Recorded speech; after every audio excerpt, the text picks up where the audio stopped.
All right. It's Almost Human live. And we're going to talk about, oh my God, Kiss, the 30th anniversary of Unplugged and Stryper.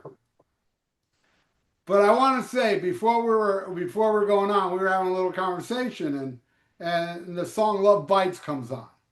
And I was explaining to these guys, hey, who the fuck looks in the mirror when they're making love? Joe Elliott. Joe Elliott, evidently, Bill yeah. Elliott, Why yeah. why Probably, would probably fit. Probably he's oiling up. Oh.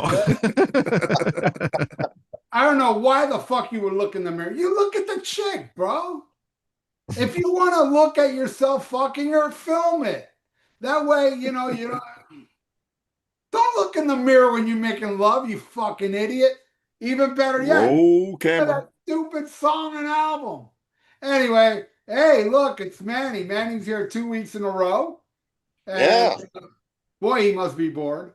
And we got the Almost Humanoids. We got Tony and Wayne Noon. You're forgetting our names? Is your old age showing that bad? I am so fucking old. It's ridiculous. It is ridiculous. Boy, I remember back in the day when I used to pay a penny to use the payphone. I used to go to the payphone on horseback. Old school, bro. I'm old school. I thought you rode a dinosaur. Yeah. I would pick up my car with my feet. And I would drive down the road and I'd go by the same palm tree and house over and over and over again. What was Jesus like? Jesus, he's still as awesome as he's always been. He cuts my lawn. He's just all right with him. I'll give you a funny fact about the Flintstones. I live in a place called Hialeah, Florida. You know, season 2, episode 9, the Flintstones were in Hialeah. Really? Yeah, it's an episode of Wilma going through photo album saying, here we are at the Hialeah Horse Track. And if you guys don't know, Hialeah Horse Track is world famous. Have you ever seen the movie The Champ with little Ricky Schroeder? No. Oh yeah, I remember that. I don't remember much about it, but that was in Hialeah Horse Track. You know, we rode horses and yeah. Anyway, so about half an hour ago, Tony reminded me that it's the 30th anniversary of, oh my God, Kiss Unplugged. And let me pull it out here. You got it on vinyl? Yeah, Yes, I have it on it. vinyl. Oh wow. Yeah. Yeah. I gotta say, this album and Dress the Killer, the two Kiss albums I listen to the most. Really? I love the unplugged versions, man. They sound so good. Too. It's freaking amazing. I absolutely love this album. And I don't mean to be a douchey or anything, but honestly, Kiss by this time is a well-oiled machine. They've been doing the conventions for months and playing these unplugged shows. So by the time they got to this, they were well-oiled. And you know what? My favorite part of this album is when Ace and Peter come out. And that was like, what, a couple rehearsals? Yeah. 2000 Man and Beth are fucking awesome. Yeah. They're amazing on this album. I love the way it opens with "Coming Home" because that's what I was going to say. I always liked that song, but I just loved that song after hearing the acoustic version of it. Yeah. I think, and I've said this before, this is a very Kiss nerd thing to say. Coming Home should have been on Dress to Kill, and She should have been on Hotter Than Hell, because the production on Hotter Than Hell does not fit Coming Home, but it would fit She. And that production on Dress to Kill, that polished production, Coming Home would have fit perfectly on that. Yeah. Boy, is that a nerdy thing to say. Hey, Tony, is yours a gatefold? Because mine's not. No, this is the later pressing. I don't have an original vinyl that came out originally when they first. I wasn't buying much vinyl back in 95 or 96. Was the original a gatefold? I'm not sure. I think it looked a little different. I've got the original. I do have this promotional CD that's Every Time I Look at You and Rock and Roll All Night Unplugged just a little Cool. radio promo. And I have the CD version, the original CD version, of course. Yeah, those are two songs I can do without on here. Count Ralph has said, damn, Ralph just discarded that hype sticker, so you better pick that up off the floor there. No, it's not. It's actually not a hype sticker. It is, but it's not. It is. Yeah, it's just the All thing that of says them the are the anniversary. same shit. Yeah, it's This all, says first U.S. pressing since 1996. Yeah. So, I guess that's what mine says, right? yeah. I didn't even know it was pressed on vinyl back in '96, but mine is the reissue. So, and You know, mine I is- went to the conventions, to a couple of them, and I went to the one that was in New York, and some guy was there from MTV and actually offered me tickets to go to MTV Unplugged, but it was like a week later, and I couldn't stay in New York for a week. You know, I hate it now, but you know, I was with some people, and of course we had to go home, and everybody had to go back to work.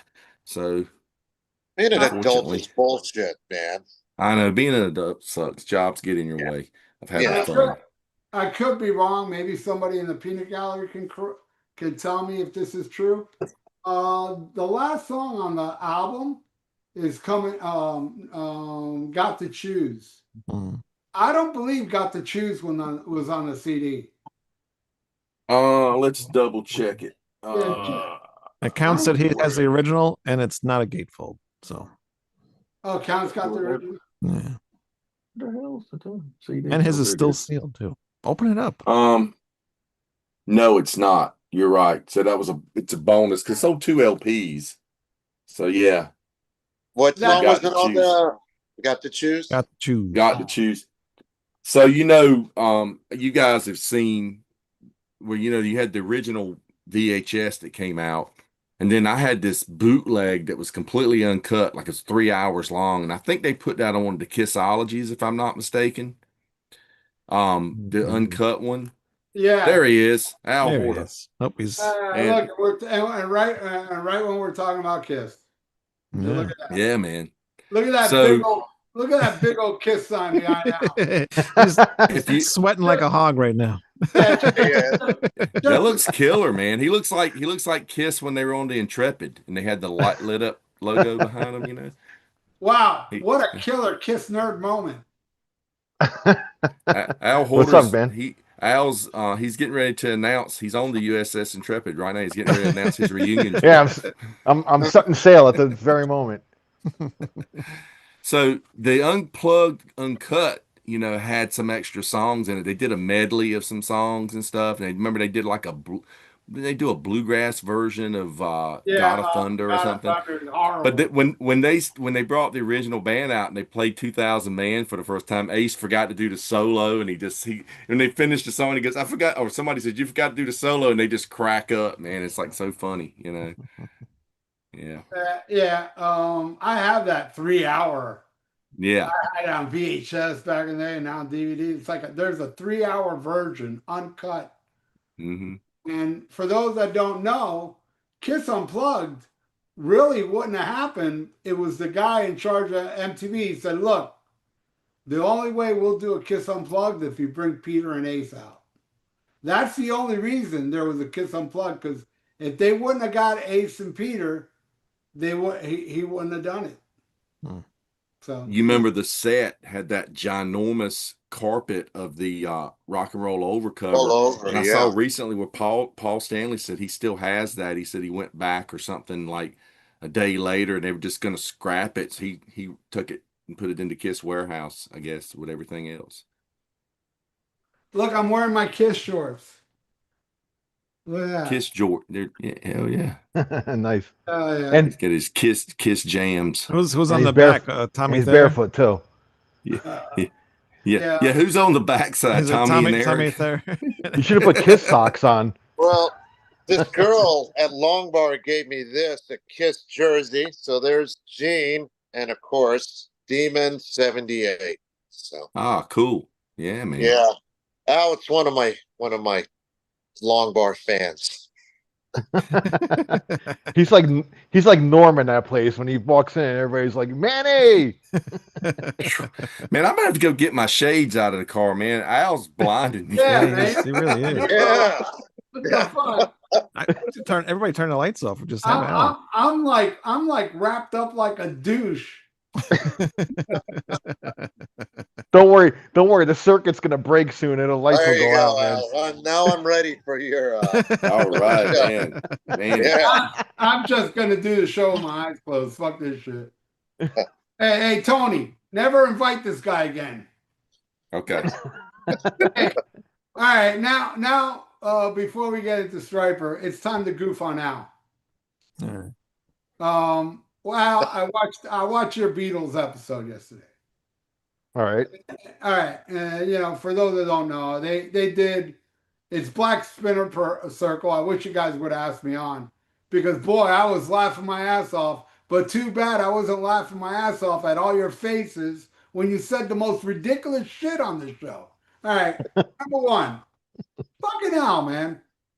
I mean, it's bad enough, but Edwin Canistracci, I mean, the guy's fucking insane. He thinks Lou Reed's Metal Music Machine is good music. That is a piece of shit. And I'm a Lou Reed fan. It's not even music. No, that was a big middle finger to the record label. That's why he put that thing out. It was a Al, big. you let him get away with that? Dude, it was a big middle finger to me when somebody paid me to fucking listen to that crap. All right. You can't listen to that. It's all just noise. It sucks. Well, anyway, there's a song on. Well, Manny, you would probably know. You're a Beatles fan, right? Yeah. There's a band. There's a song on the White Album. The White Album. Bungalow Bill. I mean, not the best song on the album, but yeah, I mean, you can't say it's really a bad song. No, it's not bad. It's okay. I love that song. Yeah, that's a good song. Yeah, well. It goes off. Edwin Canistracci says it's the worst song on the album. That Revolution number 9 and Good Night are better. No, Revolution number 9 is terrible. Al, Right. That's not even a song. Yeah, Al, exactly. how did you let Edwin get away with that? No, wait. Then Al comes in. Oh, Al comes in. Oh, they say Al later on. All right, Al, what is it? Revolution 9. What was it again? Honey Pie. Yeah, Revolution 9, Honey Pie. And Al's like, man, they're both really good, but I gotta go with Honey Pie. I'm like, what the fuck? I They're didn't. both really good. I picked Revolution 9. Revolution 9 is fucking terrible. It's stupid. It doesn't. Song. It's not even a song. What the fuck, Al? Were you high? Yeah, were you fucking high? Yeah, what were you doing? Apparently, I was. I guess. You like the song? You like it's not even a song. You like that thing? You like that thing called Revolution 9? Dude, that's I do like it. On Lennon. It's terrible. Fucking horrible. I don't know. I listen. I think it's good within the context of the album. Like Really? I wouldn't. Yeah, I wouldn't put it on a playlist or anything like that. Yeah. Hey, look, the album ends with Revolution 9, then fucking Good Night, that horrible fucking lullaby. Dude, that album's over when it's Cry Baby Cry and turn the shit off, because the rest of the album is not like. But you know what? I'll tell you the truth. Once every decade, I will listen to Revolution 9. And once every decade, I get more and more disgusted with what a piece of shit, that avant-garde garbage. Fuck Revolution 9 and fuck Black Spinner Circle yesterday. Shut up, baby. Just kick me off this show right now. Hey, look, Al, I love you. But then again, I just love fucking dumb retards. It's just the way I am, I have a song for stupid asses. Well, apparently me and Andy are serial killers too. So yeah, that's true. And that's the wild part. The wild part is they're dumbasses and serial killers, and they still haven't been caught, and they're dumbasses. How is that possible? So, hey, man, did Edwin really like Metal Music Machine? Oh, he loves he does. it. Okay, I mean, I don't, but you know does. who else doesn't like? You know who else didn't like it? Lou Reed. Exactly. But then again, then again, he's dead, so he doesn't like anything. No, but you know what the craziest thing? Like a couple years before Lou Reed died, there was this orchestra. You can look it up online that tried to do an orchestra version of Metal Music Machine. How is that possible? I don't ask me. I think it's shitty, and I'm a Lou Reed fan. Look, man, look, honestly, look, I used to work for the city of Miami Beach, and I used to work night shift. And, you know, a few times during my shop, I got to go check, you know, we get a little light flashing that a sewer station, something's going on with the sewer station. So I got to go check the sewer station. And when I go down in the pits of the sewer station, it's all this huge machinery going. I swear to God, that's Metal Machine music. It's the same fucking noise. It's the Maybe same. it's where they recorded it. And they say that's guitar feedback. Fuck that shit. That's not guitar feedback. That's some guy sharpening his axe or something. If you look in the liner notes, it says recorded at Miami Public Works. Yeah, there you go. Yeah, Miami Beach Public Works. Yeah, somebody just dropped a microphone in there, and oh my God! Hey, everybody, check out Black Spinner Circle. Paul versus John on Blackout. You'll have a great laugh. Trust me. These guys are moronic. Listen, listen. Was the most normal one, but even he said a couple wacky things. It was Andy's pick, so he's because me and him switch off every week. Like I pick a topic, and he picks, and then whoever picks the topic asks whoever wants to be on the show. I should have like nudged him and said, "Yo, get Ralph on the show," but I'm sorry, man. I didn't. It's spaced on me. Well, it would have been good to have you on. I talked to Ian today. I said, dude, next episode, let's do our version. Fuck these guys. Go ahead, man. Why not? Why not? We've ripped you off too, anyway. So it's a difference. Yeah, well, at least you guys do it right, you know. Thank you. Yeah, try. You come up with topics. I mean, other podcasts that rip us off. I don't want to do a topic on Oingo Boingo. You know what I mean? Anyway, so man, it's getting hot in here, man. I'm just a little hot. I wonder why. Al, are you outside? Yeah, I'm outside in my my back porch. Well, so were you in a Kiss tribute band at one time? I mean, where did this sign come from? You know, I told you the story that I won this sign from a grand prize. That's right, you did tell me. Yeah. But this was the sign that was used by the band that portrayed Kiss in that movie Spinning Gold. That's right. Yeah, you remember that Casablanca record story. Yeah. And I won the grand prize. This is the actual prop that was in the movie. That's amazing. That is amazing because that movie made no money whatsoever. That movie was just added to Amazon Prime. I saw it in the theater and it kind of sucked. Yeah, I mean, it's not all about Kiss. It's just about It's about Casablanca. Yeah, so. But it dragged, man. It was like 3 hours long. Good night. I was pissed. I have the Coke Fest because that's all they did. I have the jean costume that was worn by the actor, and the Ace Frehley boots, the silver boots, were given to me. And did you put them on? Oh, and there's a light up I have a light up Casablanca Records sign too, but it's still in the box in my garage. Oh, you didn't put it over the wife that you'd enjoy? Anybody out there that's in a Kiss tribute band that's watching tonight, if you ever if you ever travel through Al's area of Florida, you can rent the Kiss logo for the night. He will rent it to you for $100 a night, so you can look like Kiss for real. There you go. My advice: somebody should do it right now, because dude, by the end of this episode, you're gonna get cancer, bro. This was good. This is good. This was good at those couple of nights. It was 20 degrees melanoma. out. Have you tried on the Ace Frehley boots and the Gene Simmons outfit? No, but my daughter has. Oh. It won't fit me. It won't fit me. Did she really? That's funny. Yeah, I had her put it on. She ain't gonna fit me, man. That's for sure. Speaking of the unplugged thing, I was just getting into Kiss when that happened, so it was really cool for me to see that. You know, yeah, I remember. Didn't Yeah. really know, too much about Kiss. I like some songs, but hearing them sing like 2000 Man was like the first time I ever heard that song. I'm like, wow, I really like that song. So when I got what do you call it, the album or whatever that was on, I just love that song. I didn't know it was a Rolling Stones song. I had no idea. It's Yeah, It's awesome. Satanic Majesty's Request. I remember buying that because I wanted to hear the original original. version. And it was like, God, the original version sucks. Nice. I like I the think original. I like the original. I like the original version. God damn it! I That's hate good. it. I fucking hate it. Really? And I love the Stones, man. I'm not a big fan of that album.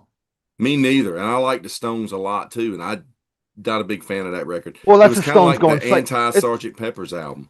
It's the Stones going psychedelic.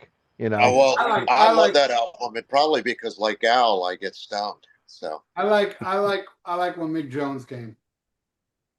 No, but I can make a killer compilation of the Brian Jones years. They had a lot of good songs, but I hate the Stones. Oh, the But- Mick Taylor well, era is the I didn't best. I didn't know much about the Stones when I was a kid when I bought Dynasty in 1979. And I remember looking at it saying, "Oh, Keith Richards and Mick Jagger wrote this song." And I'm thinking they wrote it for Ace. Fuck it, I know. I was a little kid. I didn't know no better, you know? Yeah, I mean, I used to look at those. I remember looking at Alive 2 and seeing that cover of Any Way You Want It on there, and it said D. Clark, and I thought it was Dick Clark wrote it. I did didn't too. realize Oh, it I was did thought it too. was Dave I had Clark no 5. idea. I thought it was Dick Clark wrote this song. I did too. I thought it was Dick Clark of American Bandstand. I go, he writes music or songs? I didn't. Yeah. Dave Clark Yeah, man. 5. Yeah, man. Yeah, Dick Clark was an asshole. Actually, Well, Dick watching- Clark was one of the first people to put Kiss on, wasn't he? Yeah, but Dick Clark sold Epstein that island. I don't like. Well, at least he's not a murderer like Al. That's what Al Horta told me. I don't know how true that is. At least he's not a murderer like Al, though, so he's all right. Yeah, Al used that sign. He blinds his victims, then stabs them. Must be a bitch carrying that around, huh? But it's worth Oh, it. dude, it came in a 500-pound wooden box, man. I'm telling All you. the way from all the way from So California. what do you do with the wooden box? Put the victims Oh, in? my dad was still living here. My dad, I think, was more excited about the wooden box because he was like, "Oh man, look at all that good wood we can use." They're gonna say, "Oh, a new home." He said Goodwood. Basically. Oh, dude, it was like, but I used wood to build some shelves, some shed, so it came handy. I heard a joke today. This guy, I heard a joke that says, "Your mother's so ugly that when your dad woke up, he had morning wooding." That is so bad. I That is thought it was- so Yeah, it's a cute joke. Hey, Where's the gun? Oh yeah. By the way, Andy said the funniest shit yesterday on Black Spinner Circle. He goes, "Oh, I like that song Obladi because my wife's name is in the song." And you know what? I've known girls before my wife, and none of their names were in that song. So bye, skanks. I didn't see that coming, man. I was like, "What the fuck?" Bye, skanks. And he could come up with some good lines sometimes, man. Yeah, man, out of the blue, man. What the fuck was that? Sound like something I would say. But So yeah, today's the 30th anniversary of the when Unplugged was released, right? The album. yeah, Oh, okay. Yeah. it's my favorite Unplugged, man. It really is. It really It is mine. Yeah, There's it's not too great. many good ones. It's between that one and I really like the Alice in Chains one too. I like that. I even like the Nirvana one, but I love the fucking. The Kiss one was great, man. I remember I like watching that Rat live with on Michael MTV. Schenker. Remember the Poison one? Oh, the Rat one with Michael Schenker. That's right. Yeah, man, Rat with Yeah. Yeah, Michael why Schenker. was Michael Schenker doing there anyway with Ralph? Because was one he of the took early ones. he replaced Robin Crosby on the tour.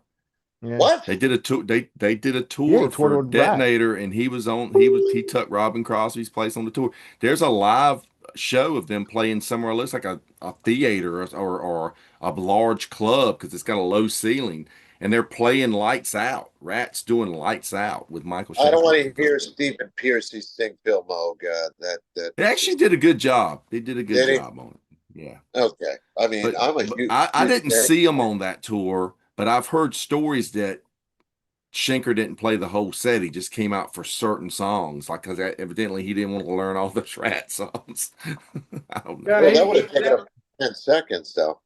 there was an interview with him where they asked him about Rat, and he goes, "I've never seen so many people argue in my life." And this guy that was in UFO, you know, Yeah, that's a great. million different members in MSG, and this guy's like, "I never seen people argue like that."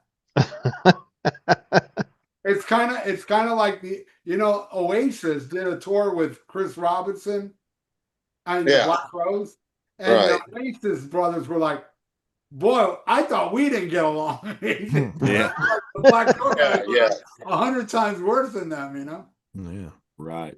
That's got to be bad then. Yeah, yeah. So most people will say that the best song on here, as I've seen through the interweb, is "Sure Knows Something." I think "Sure Knows Something" is exceptionally awesome on here, but I don't know if I would say it's better than the studio version. Most people would think that. For me, man, it's 2000, man. That's my Wow. favorite performance on here. What do you guys think is the best performance? Going I blind. love Plastercaster, man. Okay. I love I don't know. I love that one. The way they performed it on there. I'm Right going on. Coming Home. I just I'm love going- it. It's just the way it I'm- opens. That's a I'm great going- opener. I'm going with Coming Home because as a kid, when I bought that album, that song would come on, and I love the first lines. It's been a month or two since I've been sleeping with you. I'm coming home again. Just brings a tear to my eye. It's so beautiful. So Coming Home. Yep. And That whole You know, Unplugged Sure was Knows great, though. Something. I think the first line that he sings in Sure Knows Something, he's saying part of the second line. He says, "You broke my heart, and I still can feel the pain." But Gene and Eric caught it and came in with the backing vocals and did the "Feel the Pain." They were on with it, so they Oh. just left it like that. And also, Sure Knows Something. What's impressive is everyone talks about what a shitty bass player Gene is. He's a great bass player. Oh, yeah. Who says that? I Oh, see it no, all the a lot. I time. never a thought he lot. was a shitty bass. Dude, I've seen a lot of people say that. Really? Man, Gene Simmons. He's a does great like- bass player, I think. He really He is. does. He does. In those early Kiss albums, very McCartney-esque. Oh my God, yeah. Extremely Yeah. McCartney-esque. You know, he does Absolutely. those bass runs. Even like if you listen to what he does on Ladies Room, that's my favorite part of Ladies Room is what he's playing during those verses. And of course, you got Going Blind, and it's just he's an amazing bass player. He really Okay. It's just, I think it's just the '80s stuff when he wasn't even playing on the albums, and it got dumbed down to like the root notes and. No, and Oh, yeah. I think Yeah, even, you're right. That's a Al. good point, Al. Yeah. but Yeah. I think even after Kiss Alive, I mean, like I said, Ladies Room, there's a couple hints here and there, but he dumbed down his playing starting at Destroyer, which shit, I love those albums. I'm saying, but he dumbed. You know what? It reminds me a lot of David Ellison on the first Megadeth albums. How he was all over the frets, and then rest in peace. He's just playing along. It's not as crazy as it was. That's true, but then you didn't have the musicians like Chris Poland and Gar Samuelson, who are actually exceptional musicians. Marty Friedman's a great guitar player, but Chris Poland, in my opinion, is technically better. Unfortunately, they were all coked out and heroined out, but that's another story. Nobody comes close to Chris Poland and Megadeth. Nobody. Yeah, that guy's that guy, him and Gar. Gar, I think, was the best drummer they ever had. Man, that lineup I saw twice. And I've never seen Megadeth better. That was the most vicious, cutthroat lineup. And, My favorite time seeing them, too. plus they were all on drugs. Bands are better on drugs. Aerosmith, man. Well, Aerosmith is the only band I will say that on because someone without drugs, they start doing things like I don't want to miss a thing. God. Pink. Get them grip. Uh, Just uh, push play. all right, please stop. That's fucking awful. Pink, throwing up my in my mouth. favorite color. Pink. Ugh. Yeah, Uh, worse. I mean, I'm glad they wrote a song about pussy. That's cool. But they should have made it cooler than just pink. Pink's my favorite. Pink, yeah. Wait, that's what that's Oh, about. one of my No. black girlfriends' pussy It was wasn't pink. I about. didn't think about it all the time. Anyway, go. It wasn't about vagina, man. That song "Pink" is about, you know, when a dog gets a hard on, it looks like lipstick.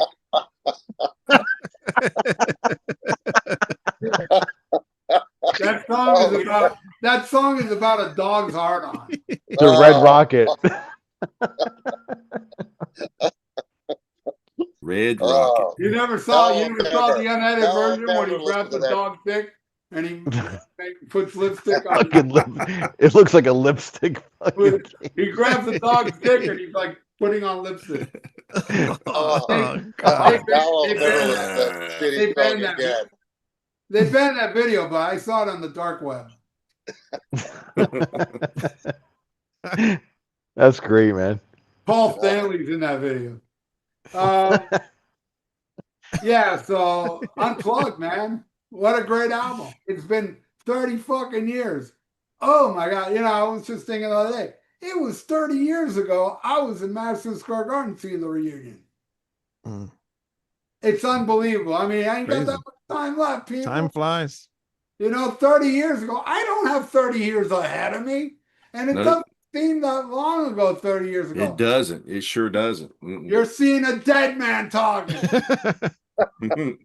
I like that they did World Without Heroes on there too. It was cool to hear that, man.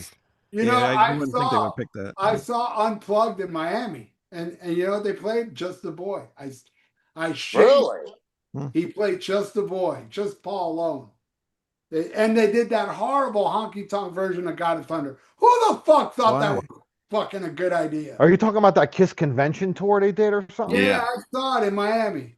Oh, Yeah. okay. I saw it in Where they were Atlanta playing. and New York. And let me tell you something. That shit was $100.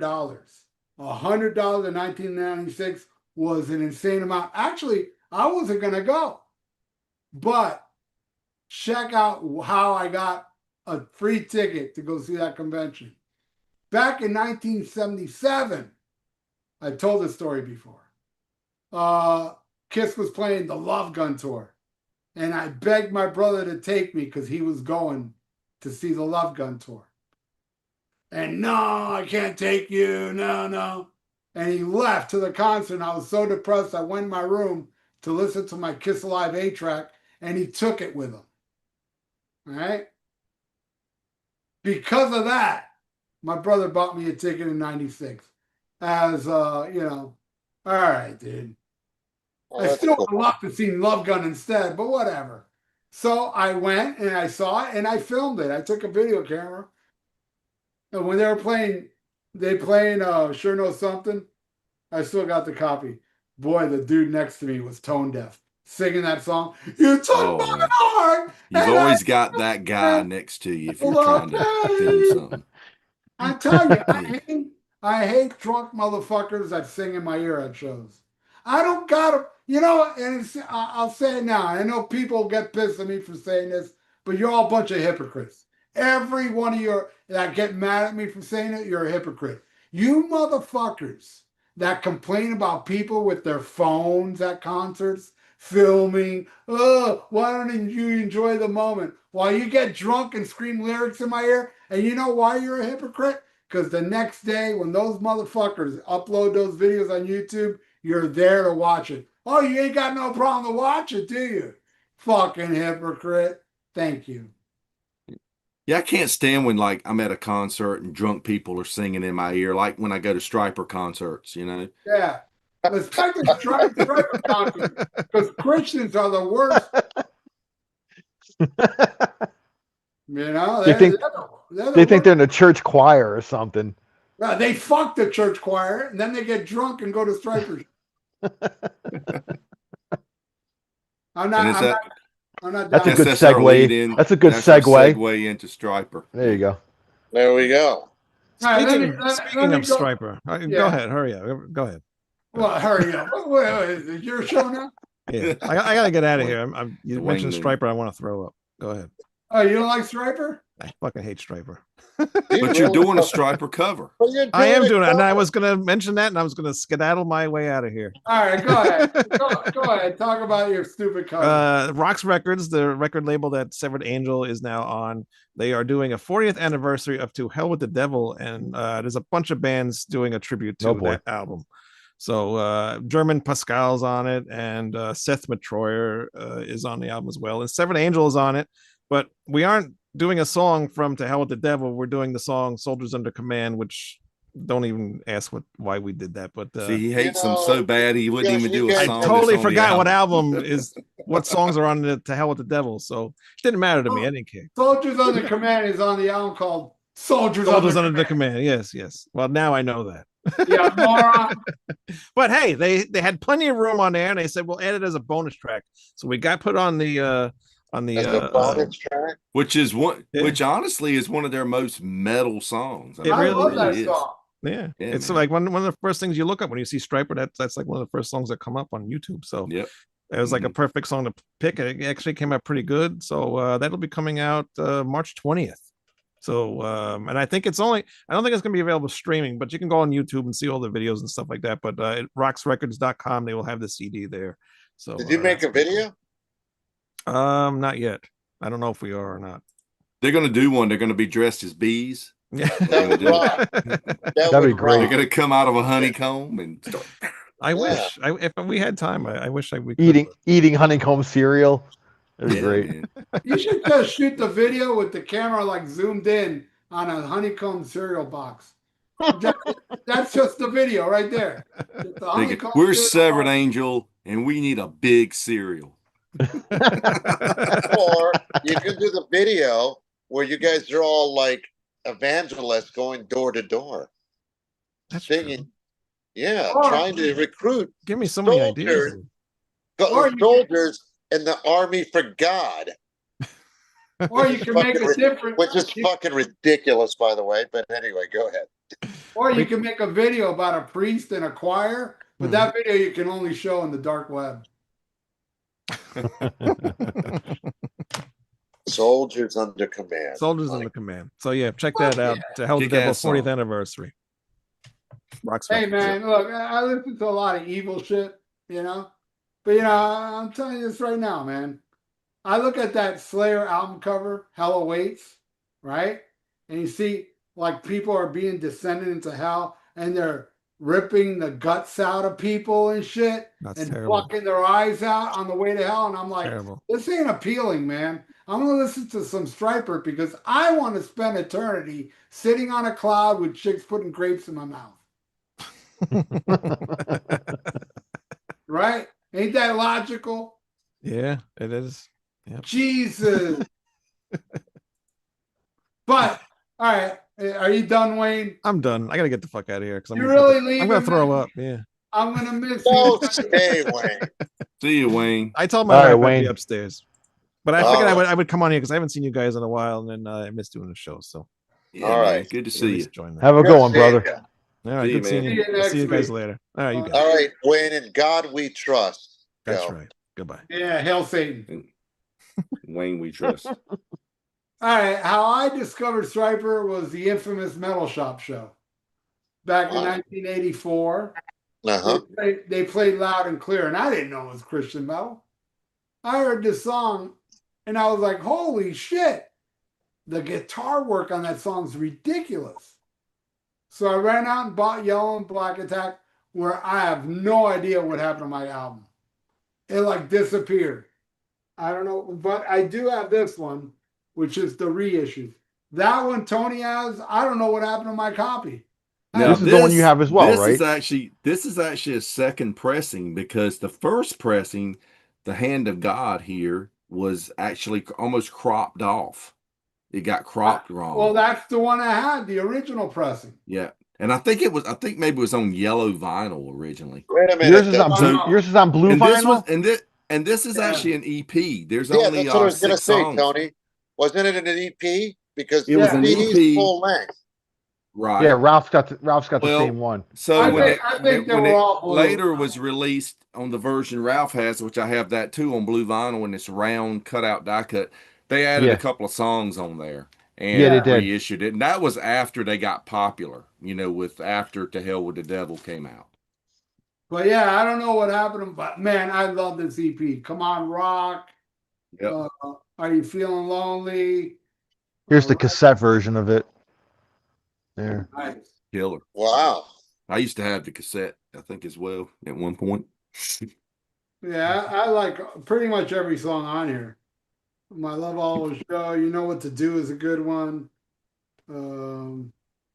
Loving You. I've seen them play that. I think the last time I saw Stryper, they actually played Loving You, which was rare. But I love this freaking album. And it made a little bit of a dent because I remember before Soldiers coming out, they were all over the magazines, Stryper, because of The this. ads, they were running full page ads themselves, paying for it, in all Hit Parade or Circus, all that, I was seeing those ads, but I didn't really know what they sounded like, They were everywhere, man. Limited edition colored vinyl. I think they're all blue. Everyone. Yeah, that particular one there is all blue. Yeah. But I didn't. Yeah. But I know for a fact I had the original press and it was black. Yeah. Mine's black. Yeah. Yeah. I think they did do a yellow one. Soldiers, when Soldiers came out, it was white. Yeah, I still got my original Soldiers. See, Yeah. mine's black vinyl, guys, on that one. Yeah. Look, This one's on. Yeah, this one's on white. mine has an order form. Nice. Killer. I think I still got that in mine as well somewhere. I got a And the bunch of shit in lyrics. here with it. Yeah. And You can order the t-shirts and everything. That was pretty cool. Oh yeah, how much are the T-shirts, Tony? I think they were. T-shirts I are think they were. $10. I think they were Man. all white vinyl back then. I Well, believe. I know that I've seen it on black vinyl as well. You remember the first Trouble album was on Enigma, Metal Blade Yeah. Enigma. And the first Trouble, the first pressings were all on white. The second pressings were on black.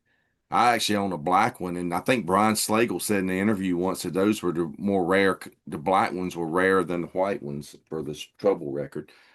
And that turned 42 years old yesterday. Yeah, crazy. That's my favorite Trouble album. Mm-hmm. Psalm 9. Fuck. Mine too. That album fucking rules. But Soldiers on the Command, I saw them on that tour. They actually came to Florida.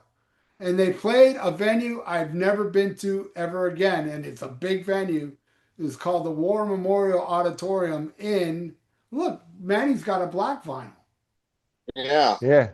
There you go. it's on Enigma, so that's what I got. So It's still Enigma. they released them Yeah. on black and white vinyl back in the Yeah. day. Yeah. Yeah, I think the second run was probably on black. And the lyrics were on a separate sheet, which I forgot about. Yeah. Yep. That was mine. This But, might be a second pressing, though, guys, because this thing sold pretty well, from what I remember. Yeah, it sold pretty well. Mhm. Yeah.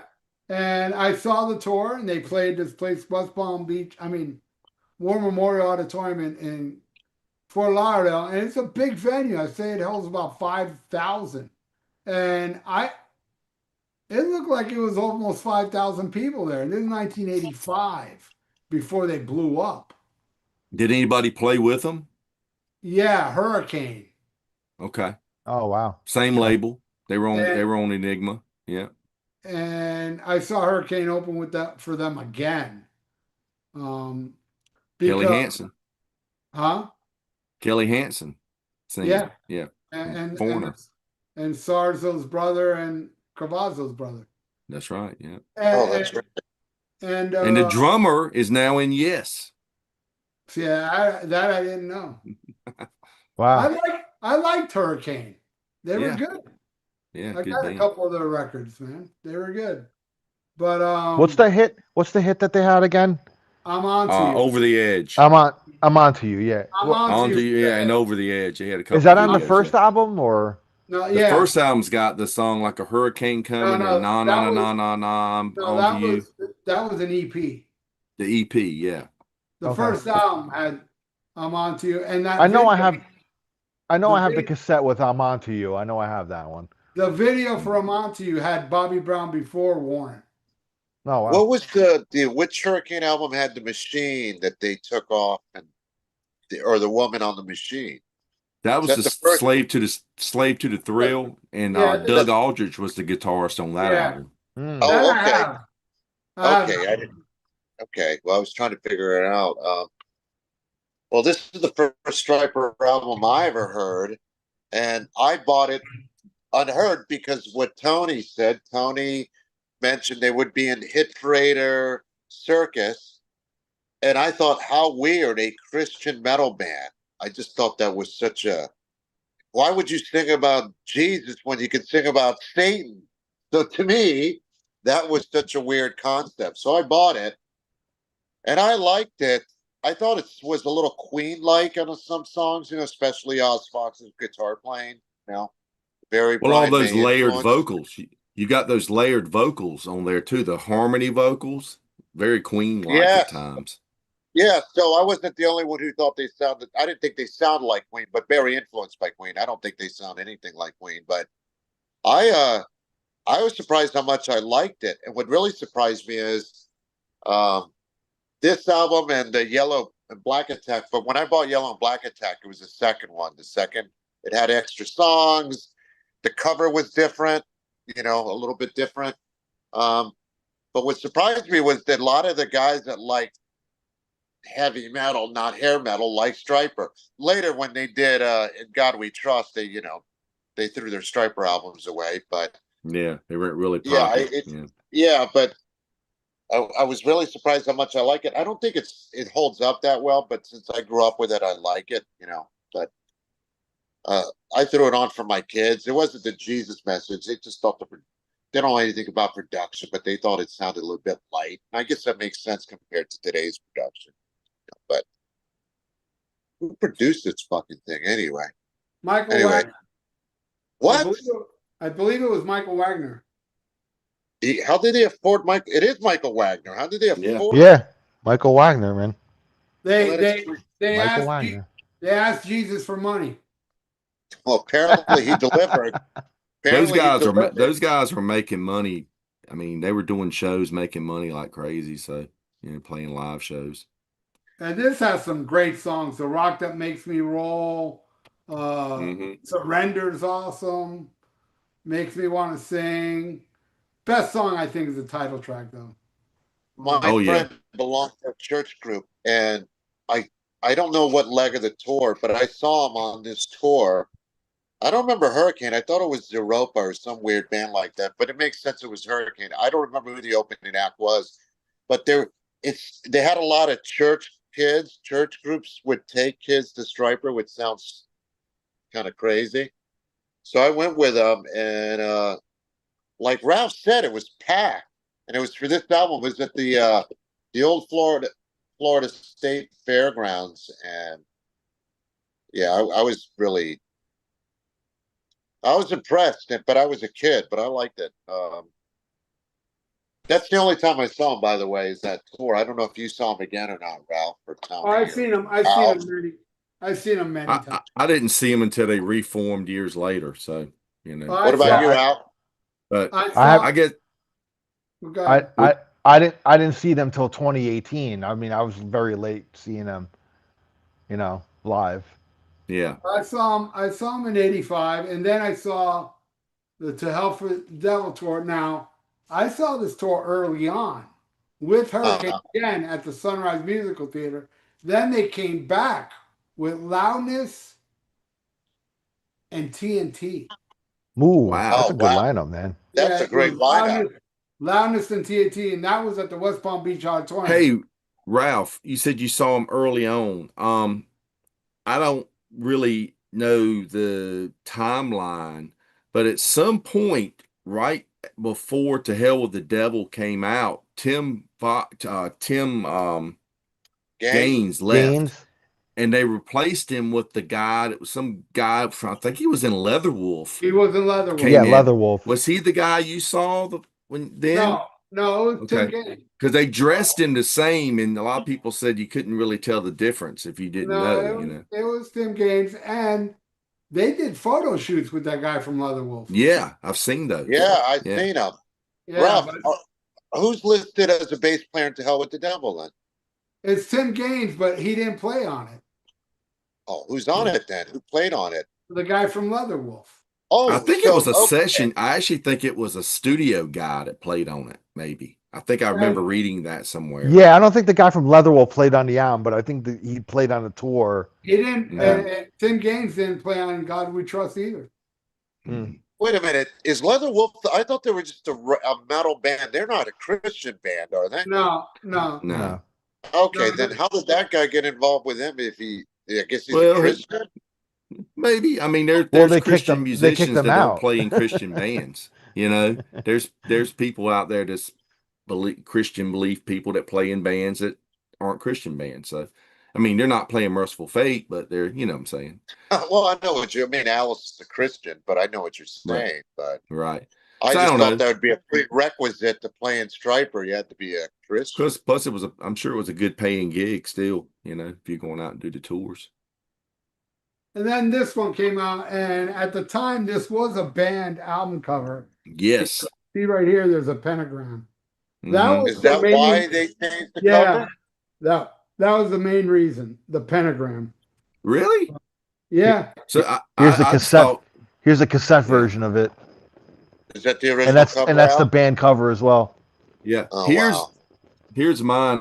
Mine's fully autographed by all four members. I Nice. got it. Well, I think it was they did their first reunion shows. I brought it and got it signed. But this is pretty rare. I've got To Hell with to Hell with the Devil on CD. So you know they changed the cover, right? And it had that the red Yeah. letter. it was basically this Yeah, corner logo on the front. I have it on CD with that cover, and this was very limited. Just you had to get this through their fan club, Oh, and wow. to get it, and they put an extra track of them doing Winter Wonderland, the Christmas song. You know, because I paid $1.99 for it at some record store. I found it like in a store like years ago. But yeah, that was really cool to find. I've seen them on eBay going for like, you know, 50 but $60. You know. and here's On the- and here's another order form from inside my Cool. To Hell with the Devil. Yeah, thing. this So- was a gatefold, wasn't it? Yeah. Yeah, you got Big the lyrics in it. gatefold. Yeah. Yeah. Very Right there. nice. Very Like- nicely done. That picture of Tim Gaines, there's an identical picture of that, but with a trophy, and that's the guy from Leatherwolf. He's standing Oh, next to a trophy. Well, I had the original cover because I bought it like the first week it came out. Because back then, if I liked the band, I tried to keep up and buy them as soon as they came out. I don't have it anymore because during the CD age, I got rid of a lot of my vinyl, which I totally regret, and I got rid of that one in particular. Right. That's So the on- album that I got into them though was I had seen Soldiers Under Command, you know, on TV, and I'd seen the video on MTV, and I thought it was a cool song. I'd seen the ads in the magazines and stuff and all. You know, and I knew there were a lot of Christian rock bands out because I was raised in like a conservative Christian, going to a conservative, a fundamental church. So they didn't want you to listen to rock and roll of any kind, of course, you know. So stuff like Stryper was looked down upon. Of course, that was after I was gone anyway, but they basically my cousin had turned me on to like Petra and stuff like that, but I really wasn't really into any of that stuff. And I liked Soldiers Under Command. I liked the song, but I didn't go out and buy it right away. But To Hell with the Devil came out, and I bought it just on a whim. I want to check this out, so I bought it and loved it. The drumming on it was one of the things that sold me on. I loved Robert Sweet's drumming and stuff on it. And I remember because I was driving by then, I'd cranked in the car, and it just sounded so good in the sound system in the car, you know. And so I got into my, and then I went back and got Soldiers and the first album, Yellow and Black Attack. And but by the time In God We Trust came out, they had gone so poppy by then, and by then I'd got more into the heavier stuff, and it's like just really didn't do anything for me at all. It wasn't until some years later that I actually picked up those later records, that and Against the Law. And Against the Law, I remember when that came out, and that was the big hype about them not doing secular music, and they changed their image. They were Blue and Black Attack, and they had the beards and stuff, But the only thing I remember about that at the time was they did a cover of Shining Star by, what is it? Who did that originally? Earth, I think Wind, it and was Fire. Earth, Wind, Yeah, and Wind and Fire. Fire, right? And I thought it was horrible, so I didn't buy it either. But man, when I finally went and got that record years later, It's a good album, man. man, Yeah. it's really good. I have it somewhere. Where the hell's it at? I don't know. I'm I not got a it fan. somewhere. I'm not a fan That of that. album is great though. Yeah, oh yeah, here it is. What about the album you didn't like Against the Law, Ralph? The songs didn't connect with me. At the Okay. time, they probably wouldn't have done anything for me either, but this was years later. I said, God, this is really good. There's two different covers for this album too. There's one that's brown and this is blue. Some of them have a brown tint to it. And then they put out one more after that, Can't Stop the Rock, and it had two new tracks on it. One was called Believe, that it was written to the soldiers that were They out made a battling in the Gulf War at the they made time. a video. They made a video for it with I them. just saw Jeff Scott Soto posted something today about singing backup on that track because he did the backup vocals on it. Um, but yeah, that was it. Once you went, like I said, we were talking about In God We Trust was the one after To Hell with the Devil, and it's more of a poppy record. Well, yeah, But Well, I like it now, but when it came out, I didn't care for it. I bought it yeah, brand new, and it came with a dollar bill or whatever. It's funny, Tony. You mentioned Petra. I didn't know about Chris. The only Christian rock I knew was Amy Grant, um, which isn't exactly rock. And then I heard of Petra, and there was the Res Band. But honestly, Tony, those bands didn't do anything for me. That's cool, man. It came with $1 Yeah, it or came with a the dollar. yeah, I dollar have that too. with the lyrics on the other side, That's and cool. I don't know. What is this big? What is this, $1 billion babies? That's what I thought of. Man, Then I got this. It's a picture disc of the single "Always There for You," which I don't like, but the B side is the title track. I I like have that. I have the CD of that, Ralph. The CD That's single. cool. I like Yeah. the song "In God We Trust" on here. You know what? I don't like they when they play "In God We Trust" live now. They do it so differently and it sucks. I like the original version, but this album is horseshit. I liked "In God We Trust," and the best song on here is a song called "Writing on the Wall." That song's That's a fucking good one. awesome. Yeah. There's a promo single for what it's a little advance of the record. It has like 6 songs on it. Like for radio or whatever. But man, going back to Hell with the Devil.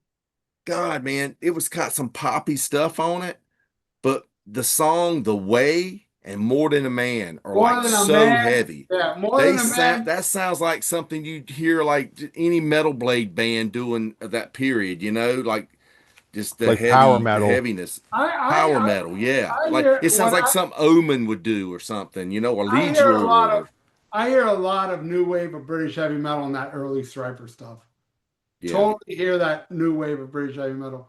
And Which yeah, is weird because they always cite their influence as being more American. They love Van Halen and Kiss and stuff like that. but I hear the sweet in their music. I hear Angel Witch in their music. Definitely Judas Priest too. Yeah. Yeah, you Yeah, hear all yeah. that They shit. kept putting these singles out, like these 12-inch singles that had like the ballads on I them. got Of course, this one. Reach Out, yeah. I got that one too, man. Of I got course, the Reach Out. the hit song was Calling on You. This is the single for "Calling on You" from the To Hell You with the know, I Devil, would have never and thought in a million years that you Here's and Reach free, Out. Ralph. Here's Reach Out on yep, cassette here. "Reach Out" on cassette. Yep. Yeah. I just never thought you and Ralph, Tony and Ralph, would be huge Stryper fans. Oh, Well, you know, man. I look at it like this. I Yeah, like the music, and yeah. I mean, yeah, they had a lot of poppy stuff too, but I like the music. And you know, I like a lot of satanic bands that I'm not a Satanist, so it doesn't matter. I'm Well, yeah, listening to too. some of the stuff. And you know, I mean, the Bible, take the Bible for what it is. There's a lot of stories in the Bible, a lot of tales, and a lot of metal bands have covered biblical subject matter. Even Well, some of the shit, bands Iron that aren't Maiden. Christian. I mean, Iron Yeah. Maiden, you know. So there you go, you know. And Here's Ralph, what were you going to say, Ralph, about it? That, you know what? Back in the day in the 80s, I mean, I would go see Stryper. I bought Stryper albums, but they weren't like one of my favorite bands. Uh-huh. And now I think later Stryper's better. Yeah. When Old you're Stryper. I getting, agree. I was I going to say, we got to totally get into the 100% later agree. stuff. And the reason is, and I interviewed Michael Sweet in Nashville, and I told him this. I said it to his face. I said, look, the later stuff, the reason I can get into the later stuff more is number one, I think musically it's better. And number two, you're not beating me over the head with Jesus, Jesus, God, God. Now you're singing about God and Jesus, but in a kind of vague way. You're not hitting me over the head with the word Jesus. You're not hitting me over the head with the word God, but you're still singing about God. Like my favorite Stryper song of all time is a later song called Yahweh. Oh, I love that song, dude. Yeah, man. I mean, That's one of my favorite songs. that is my favorite Stryper song, hands down. Off my favorite Stryper album. I mean, I'm telling you, people that don't like Stryper, you should at least give The Fallen a chance. You might be surprised how heavy metal kick-ass that album is. Buzzing Frets. There you go, buddy. That's the single you asked about. Yeah. Hey, I real got quick. I'm sorry. What's that? Go ahead. No, I was gonna say real quick, going back to the I don't know if it's on the vinyl or anything. I don't have the To Hell with the Devil on vinyl, but on the cassette, right? Mhm. It's got the limited edition cover or the band cover, whatever you want to call it. But then on the back, it's got a sticker on there Yeah, the vinyl explaining the used to have cover. that sticker on it. Yeah, the vinyl used to Okay. have that sticker on it. Yeah, Yeah, it did when you bought it. yeah, it says about the cover, and then it says we have attempted to make a visual representation of the title, To Hell with the Devil. Whenever illustrations are used to convey concepts or ideas, misinterpretations become possible. With this picture, however, there should be there should only be one message delivered. The devil belongs in hell, not in your heart. Stryper, October 1986. That's what it Yeah, says that on was on there. the album and stuff. I don't This know, man. I wanted to show this. This came out independent. This was released I, through Stryper's management put this out back about probably God, it's almost been 20 years ago now. Before they were But it's That Stryper, is this true. right? the rock regime demos. Yeah. This is pre-Stryper when they were called Rock Regime. And a lot of the same songs, of course, ended up on the first record. Um, Uh-huh. but yeah, this was done from on Deep South. So their management is out of North Carolina. Deep South Entertainment, Dave Rose manages Stryper today, and they were managing Michael when the band got back together and all. So I got my Stryper crew shirt on. I've actually worked a couple shows for them when they've played in Hmm. the area and stuff, and that was pretty cool. But yeah, they've it's like Ralph said, man, since they've come back, they've been putting out quality stuff. I mean, they came back with this greatest hits record, and this was in 2003, and it had two new songs on it. And then they put the live record out from that reunion tour, and they just kept putting out stuff. You know, it's just Yeah, been, but I gotta say, they got signed to a new label, and this one came out in 2000. What is this? I can't read it, it's so small on here. That's what she said. I think it says 2008 maybe, but this one was called Reborn. And man, it's like total. They were trying to be what was popular. It sounds almost like that new rock that was out at that period, like bands, just like I wouldn't say Green Day, but I'm just saying stuff that was just like rock and roll stuff. That Yeah, But post there's yeah, like no Nickelback stuff. Yeah. there's no guitar solos on this. It's like Stryper without guitar solos. This could be their Saint Anger, I guess. But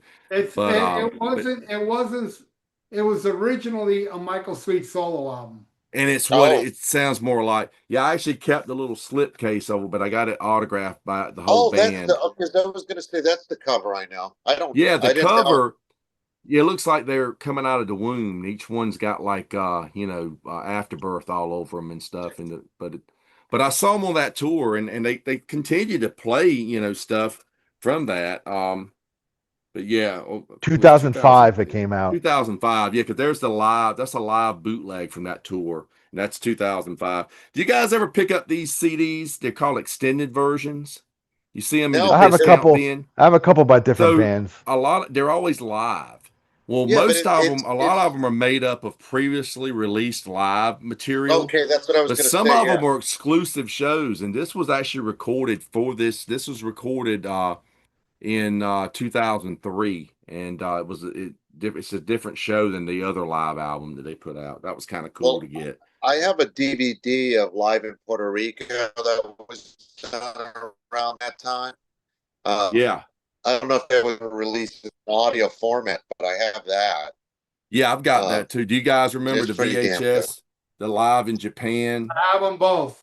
Yeah, and Wow. then they had the one with all the videos. That live in Japan concert was great. I mean, they Have sounded they really reissued heavy that on on that one. DVD? No, It's Have never they been released reissued on that on DVD. DVD? Never seen it on DVD or Oh, man. officially released. Nope. I didn't like Reborn, and the next one was a Step in the Right Direction, and I did have it. I don't know what happened to it. Murder by Pride. Yeah, it was a good Boston cover on it. What did they Yeah, do? Peace of Mind, I think. they do Peace of Mind Yeah, because Michael Sweet had actually joined Boston around that yeah, period. yeah. After Brad Delp died, Boston went out and did a tour, and they hired a new singer, this guy Tommy, who Tommy, DeCarlo. DeCarlo. Yeah, how do you say his DeCarlo. last? Yeah, DeCarlo. DeCarlo. Yeah, he just passed away the other day. He Unfortunately, died. he was from North Carolina. He died the same day as Brad Delp died. I mean, He died on Monday. 19 years prior, Brad Delp died on the same day. Yep. yeah. Yeah, he That's was a North scary. Carolina boy, and he went out on that tour, and they brought Michael Sweet in to do vocals and guitar on that I saw that tour. to help out, so they had the harmony vocals. And I worked the show on that tour. They played with Styx, and I got to sit side stage Yeah. and watch them. Yeah. Great show. It- Kind of weird that was watching the only Michael tour Sweets he play did, right? smoking, but Yeah. but yeah, Was it? but That was the only tour he did with them, right? I believe so. Yeah. Yeah. No, I I think he did. I think he was in them for like 3 years. Oh, really? Yeah. Yeah. Okay. But So, I saw that tour with the two of them, DeCarlo and Sweet in New Jersey, and it was a great show, Yeah. man. Yeah, Sounded great. man. Yeah, so rest in I peace, Tommy, was man. Cool dude that he got that gig, man. That was amazing. He was a karaoke guy, and he just never been in front of an audience Yeah, what before. a And He dream. never played What in a yeah, damn man. band. That was he amazing. Yeah, he worked in Home Depot. yeah, yeah. This is to me when they started to kick ass. This album here, No More Hell to Pay, yeah. Hell yeah. Kick ass record. Yeah. and, Kick ass. I agree. check this out. Whee! So that one of the Wow, is that that's Night cool. of the Vinyl Dead pressing? I don't know. It got a little pop up. Oh, it's like a pop up, right? Oh, okay, yeah. Whee! That's cool. Does it got the picture? Does it show a picture of the band? Because the band dressed in their on the back of the CD. They dressed in their To Hell with the Devil costumes again. Oh, cool. Really? No, it doesn't. Is that a But- Night of the Vinyl Dead pressing? Let me see. There's only 999 made. Gemma, it says. Okay. That's Germany. Church, Gamma is usually German pressing. Church of Vinyl. Church of Vinyl. Okay, yeah, nice. And Nice. it's colored vinyl, I think. I believe. I think it's yellow, right? Yellow That's vinyl. But this is where they started to really fucking. I mean, I prefer this album than the '80s albums. It's a But good yeah, album. but It's yeah, my favorite of the new period. I'm telling you, what they followed it up with is my favorite, though. Definitely my favorite Stryper album is The Fallen. This album with the song Yahweh and Pride and Big Screen Lies. A great cover of Black Sabbath's After Forever. King of Kings is heavy. The Calling, Let There Be Light. This is an awesome, awesome album. And let's see what it brings Can't us up. find my copy of that. I have that. I don't know where it's at. Is it black vinyl? Yeah, my favorite color vinyl. I haven't heard this in a while. I need to put this back on because this is a phenomenal album. Definitely, Hey, I recommend this one. If any, did you get either one of these, Ralph? They did one called Second Coming where they went back and re-recorded a bunch of songs. no, but I heard it and I liked it. And then they did this one called The Covering where they did all cover songs. I have that. I haven't listened to it in a while though. They do Set Me Free from Sweet. They do Blackout Scorpions. They do Heaven and Hell, Lights Out, UFO, Carry On My Wayward Son, Highway Star, Shout It Out Loud, Over the Mountain, Kicks Ass, The Trooper, Breaking the Law, On Fire from Van Halen, Immigrant Song, and then they've got a new track on here called God that they Well, I got it on vinyl and it brings this poster. nice. And I got to tell you, man, the last song on here is the only original song on here, and it's called God. It's like my Kicks second ass. favorite. It's my second Yeah. favorite Stryper album after Yahweh. Is the song God, but the covers on here are fucking amazing. On Fire, Over the Mountain, Carry On My Wayward Son's great. Shout Out Loud, Lights Out, Set Me Free, Sweet. Great I cover. saw them a couple of times on tour for this one, and they played a bunch of those covers live. Wow. I Well, love dude, this album. This album's well, awesome. I'm going to get out of here, but thank you for having me, Ralph. Yeah, All man. Al, I'll Good be to see seeing you. you at Joe Bonamassa in a week or so. Well, Al, so see you soon. All right, Yeah, man. gentlemen, thank you for See you having soon, me brother. Good on, to and I see will you, see you man. next week. All right, Manny. Later. All right, thank you, Ralph. Later, as brother. always. Later. What you got there, Ralph? And this is the covering. This is a Oh, cool. Splatter. splatter vinyl. It brings a comic Splatter book vinyl. inside. I never did own this on compact disc, but they were selling. They repressed the vinyl like several years ago, and I bought it. You know, because the thing about Stryper too, all their albums are mega expensive now. When they're new, buy them because later on, like that No More Hell to When you Pay, go out of print, man. they go for Yeah. $100 now. Yeah, those later pressings are really expensive. Yeah, they really Well, you are. know, a lot of the Frontiers albums, like when they go out of print, they get expensive. Yeah. Yeah, You know, Frontiers, and they've been on a couple of different. Stryper's been on several labels, so they'll license it to somebody to press it on vinyl, and it'll be limited copies. This Yeah. is my second favorite Stryper album. It's called Goddamn Evil.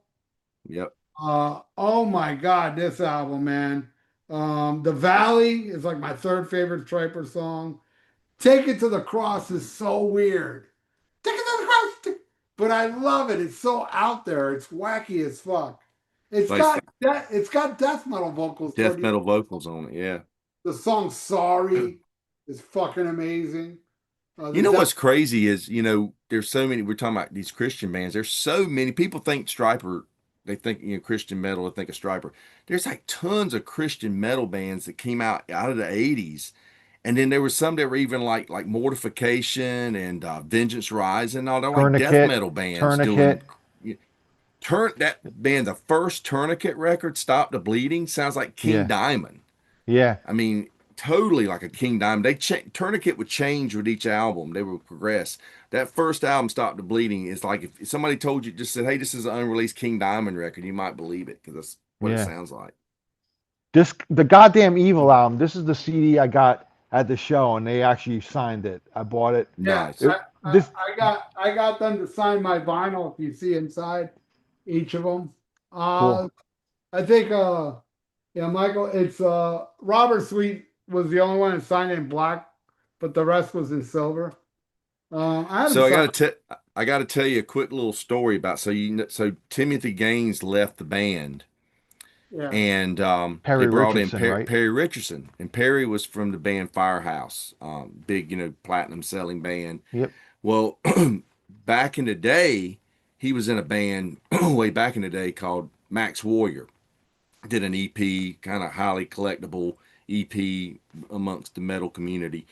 Max Warrior opened some shows for Stryper back in like 84, 85 or whatever. Well, my friend Marty Burns, who has passed away now, was really good friends with Perry. And we, like I said, we know Dave Rose, the manager of Stryper and stuff. Well, we got word that, or Marty got word that Tim Gaines was leaving Stryper and they would need a new bass player. And Marty called me and said, "Man, don't you think Perry would be perfect in Stryper?" Because Perry wasn't playing in Firehouse. He'd been playing country music. He'd been moved to Nashville, and so they said, I said, "Yeah, man, that would be cool." And my girlfriend at the time knew Perry. She was old friends with him. She said, "Yeah, he'd be perfect." He used to have the 777 license plate on the front of his truck back in the day, in the Max Warrior days. The ones that Stryper was like his favorite band. So Marty reached out to the management, to Dave Rose, and said, "Hey, why don't you consider Perry Richardson?" And he had talked to Perry. "Perry, would you be interested?" And Perry's like, "Yeah." And basically, they were like, if Perry wants, Perry wants to audition, he'd probably be the perfect guy. So that's pretty much how he got the gig, man. And he actually thanks Marty in this album and stuff. And like I said, Marty's passed on now, but yeah, that's pretty much how he got that gig in Stryper. Was he was just, like I said, just kind of, you know, people knowing people and him being an old fan. So that worked out really well for him, and he's fit him like a glove. so yeah, so continue with the discography. The Fall's my favorite. Then Goddamn Evil. Then this one. Then this is my third favorite. It's called Even the Devil Believes. Mm-hmm. And man, songs like my favorite song on here is called How to Fly, but the song Divider is awesome. Blood from Above, Let 'Em In, just middle finger Messiah. Yep, that was a song called Divider, man. Divider's so freaking heavy, man. Divider's Guitar's not here with me fucking now a little bit. awesome. There's another one that I had the band sign, or each member signed this one. My friend Danny bought me a meet and greet. So I should have taken the older album, but I figured, Timothy ain't there. So I took like newer They albums probably appreciate the fact that you've got. They probably like seeing fans that have the newer stuff because they see the old stuff all the time. on I mean, all vinyl. this stuff that I've got is easy to find. All these old records, they're easy to Right. find out there. But the Yeah. newer stuff, like Ralph said, is super rare, But I and think expensive. those three albums were, I feel like, the best. Now, I'll be honest, this one disappointed me. The one that came after, it's called The Final Battle. Hmm. I didn't like this album. I like I the hadn't song. gotten it yet.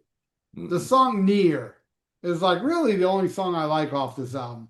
It's like a mellow song, and Michael sounds so great on it. But did I have the band sign this one? I probably had them sign. Was the album? No, they didn't sign this one. But yeah, this one I gotta admit was disappointing because they were on such a streak. It's yellow vinyl. They were on such a streak, and then this one came out, and I'm like, oh man, what happened to Stryper, man? Not good. And then Hey, go ahead. I was going to say, did you happen to get Michael did a solo record called One Side War? No, Through Frontiers. This one came out, I think, in 2016. That's really good record. yeah, I have this one. 10. He's got a lot of solo albums, man. Yeah, Yeah, man. he just released a new solo album, and so far I've heard 2 songs. I'm not into it, but Did this you is like the stuff he did with George Lynch? yes. Well, let me show you. I thought the first one was good. The second Uh, one didn't do much uh, for me. First one, amazing. Second one, sucked so bad I didn't even buy it. Third one, fucking awesome. I didn't know there was a Hmm. third one. It's great, dude. It's not better than the first one. This is an amazing album. What's it called? Um, Heart and Sacrifice is the third album from Sweet and Lynch, and it's fucking awesome. Wow. But yeah, I really didn't like the second album. I thought it was garbage. Did you get this? Iconic. It's like all-star band. It's Michael Sweet with Joel Hoekstra, Tommy Aldridge, Marco Mendoza on bass, and Nathan James is the lead singer, but Michael Yeah. does a lot of co-leads. It was one of those Frontiers all-star projects, but No, I pretty don't have cool. that one though. I don't have it. All right, what else I have here? And I have it on vinyl as well. I haven't opened it yet. I got sent this. This is To Hell with the Amps, which is Unplugged. Acoustic. and I have it on CD. My girlfriend sent me this, the compact disc versions. But it's cool. It's like a bunch of their songs unplugged. Soldiers on the Command, uh, Loud and Clear is on here. Not bad. Um, and then there's this one, which is a CD and DVD. Stryper Live at the Whiskey a Go Go. Is it Whiskey a Go Go? Yeah, Live at the Whiskey. Hmm. Really good. And I told Michael when I met him, man, this is an amazing thing right here that not a lot of people know about. And it's unplugged. It's only Michael Sweet unplugged, and he's telling stories in between songs. It is such an amazing performance that there's a lot of times, man, I put this on and clean the house. I love listening to this cranked up on my TV. Good It's so, house cleaning music. yeah, it's great house cleaning music. Michael Sweeten is called Soul. And I told him about this, how much I loved it. He's like, oh, we just put that out like a few years ago. It didn't really do that well. I was like, well, I bought one. Um, and that's it. That's all my Stryper stuff. You That's a got whole a lot of hell of a lot stuff. more than I do. I You got one got piece I'll show you both of that's you pretty guys got a cool. hell of a lot more than I do. Are you guys you familiar with the Christian band Guardian? Yeah, Yeah, because Jamie Rowe was the lead singer in there. I think he did some other stuff. In looks like in 1998, they did a tribute to the first Stryper album, and this is it. This is Oh Guardians, wow. Yellow oh and Black wow. Attack. They re-recorded. They recorded all the original 6 songs. They just re-recorded them. They took the picture of the band, if you can see on the back, and put like cut out their faces and put Oh over the wow. original. But That is yeah, it's so kind of funny. cool little piece. I got a few things by Guardian and whatever. But do you ever listen to Bloodgood? Yeah, They kind of sounded like Saxon and Crocus. right. It's weird, man. You know. And Well, actually, Oz Fox played in Bloodgood for a little while. Actually, so yeah, so the goddamn Evil tour was the only time I ever saw them. I got to see them. They did Mhm. play. They did play. I think like a year ago. They did play in Tampa, but it was sold out. I was gonna go to it. There might have been like I remember looking up on the day of the show, and I think there was a straggler seat or two, and I was gonna go down and see it, and then I just didn't end up. I think I ended up working late, and I was tired or whatever, but because it was during the week. But if they come back down here, I definitely want to see them again. But this the only time I already got to see them was in 2018. They played a place called the Stone Pony in New Jersey, in Asbury Park, and which is not a big. They play the inside room, not the outside. So they play the inside room, which is pretty intimate actually. So and they blew me away, man. Because I mean, admittedly in high school I was not. I remember I think I think I saw the Honestly video or something like that on MTV, and I wasn't really into that, man. But I had a friend of mine who was really into Stryper. He loved them, and he let me borrow the "To Hell with the Devil" cassette. This version with the band cover on it, and I remember bringing it home, and I had left it on my desk in my bedroom, and I just didn't think of anything about it because it's Stryper. They're like, Christian band or whatever. I grew up in a Catholic, family, and my mom saw it, but she saw the cover and she saw the name of the album. She freaked out, man. So I'm like trying to explain to her it's not going to hell with the devil, but to hell with the devil. Like, like to hell with you. Like that's like the meaning of it. You know what I mean? But she wasn't buying it. And she got pissed at me, man. I think she may have grounded me and everything. You So should have said, "Here, read the lyrics." Yeah, yeah, I should have. I don't think the cassette it's has got the lyrics lyrics. though. Does it I'm have the pretty sure it lyrics? does. Let me Yeah. open it up here. Hold on.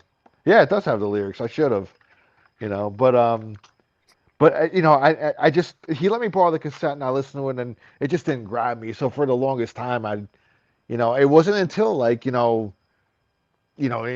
years, a couple of years before, like I saw them live that I gave them a chance. I started listening to some of the later stuff too, and like Ralph said, I think the later stuff kicks ass, man.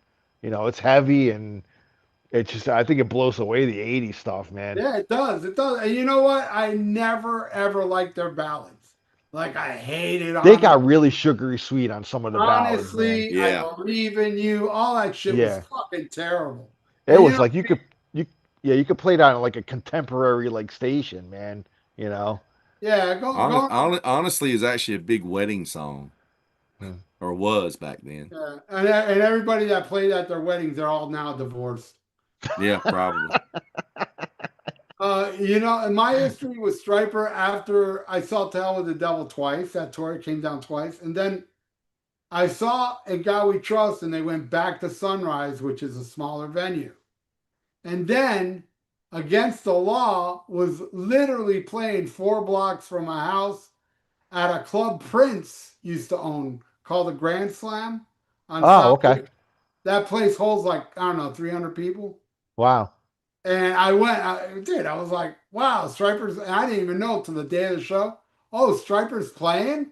And I go to the show and I go in early, and the opening act, nobody knew who they were. Trickster. Oh, wow. Well, that it's funny you mentioned that, Ralph, because when, like I said, I had gotten into heavier stuff and I really wasn't into what Stryper was doing when Against the Law and stuff came out. But they played a local bar in Raleigh on the Against the Law tour with Stryper with Trickster opening. And the state fair was going on that day, and me and some buddies had gone to the state fair. And honestly, we didn't even honestly, yeah, well, we didn't know Stryper was playing in town. I mean, we may have gone because it would have probably been a good show. But we were at the state fair and we saw these rocker dudes walking around. They looked like they were in a band. They had the little fanny packs and stuff. And you guys in a band? They're like, yeah, we're in Trickster. We're like, oh, okay. And they're like, yeah, we're opening for Stryper at the Switch tonight. We're like, oh, okay. And we were kind of like, we should go, but we didn't end up going. I kind of wish we did, but Striper just wasn't bad that night. Trickster was no, no. dying. I'm sure we would have really enjoyed it, but we were just had no idea that they were playing and just didn't have it planned out, so we didn't go. But Let me tell you something, man. If I was you and I already saw Trickster, I would have beat their ass at that fair. I would have grabbed their fanny pack and hit them across the head with it. all I know is they had that song that sounded like I forgot what it was Give it called, to but it me sounded like they good. was yeah, it sounded like they were going, give head, give head. Yeah, don't being a New Jersey guy, don't blame me for that, man. They Hey, call Ralph is kind of going through the peanut gallery. We got a lot of comments tonight and all. Because Count Ralphus, we hope he'll be back Yeah, next we week with hope. us. But Yeah, how's Yeah, he he's doing, man? he's he doing seems better. like he's on the mend, man. Hopefully he's going to be Good. back next week. He's been making a lot of crazy comments. It's funny. He says, "I hate when I go to a concert and get hit in the eye with a Bible."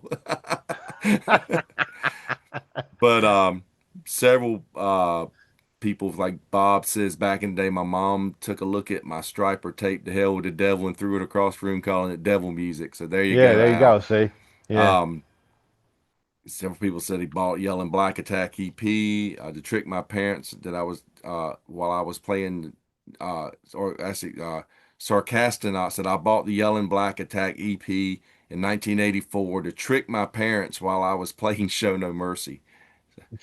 Uh, yeah, just several people just talking about different things. Let's see. Count Ralph says, "Thou who hast the most Stryper recordings shall join the be Jesus in heaven. The rest of y'all shall wander in purgatory for eternity."